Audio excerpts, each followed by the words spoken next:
সিস্টেমের যে ওভারঅল মানে সুবিধা নিয়ে প্রতি বছর $16 বিলিয়ন করে দেশের বাইরে সাইফন করা বা পাচার করা তো পলিটিশিয়ানের কাজ হওয়ার কথা না। তাহলে সমাজে পলিটিশিয়ানের কাজ আসলে বেসিক্যালি দুইটা।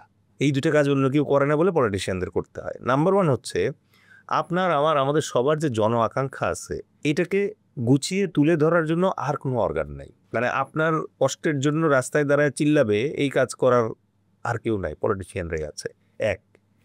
আর দ্বিতীয়ত পলিটিশিয়ানের কাজ যেটা সেটা হচ্ছে ল মেকিং। আপনি যখন এমপি হিসেবে ইলেক্টেড হবেন, জাতীয় সংসদে যাবেন, তখন জাতীয় সংসদে আপনার কাজ হচ্ছে আইন বানানো, আইন প্রণয়ন করা। আইন প্রণয়ন করার জন্য আপনি লক্ষ্য করে দেখেন আর কোনো অর্গানাইজেশন নাই যারা দেশের জন্য আইন তৈরি করে, লেজিসলেটর। এক্স্যাক্টলি। এখন বাংলাদেশের ক্ষেত্রে সমস্যা যেটা হয়ে গেছে সেটা হচ্ছে যে আমাদের ম্যাক্সিমাম পলিটিশিয়ান যারা আছে তারা হয়তো সংবিধান জিনিসটা ওজন করেও দেখে নাই কখনো, পড়া তো দূর কি বাদ।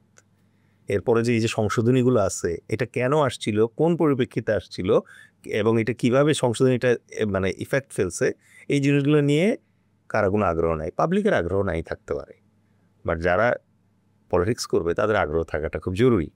তো আমাদের দেশে যেটা হয়েছে যে একদল চাঁদাবাজি করতে করতে মাস্তানি করতে করতে এক সময় এসে আপনার কাছে ভোট চাইছে, ভয়ের চোটে আপনি ভোট দিয়ে দিচ্ছেন।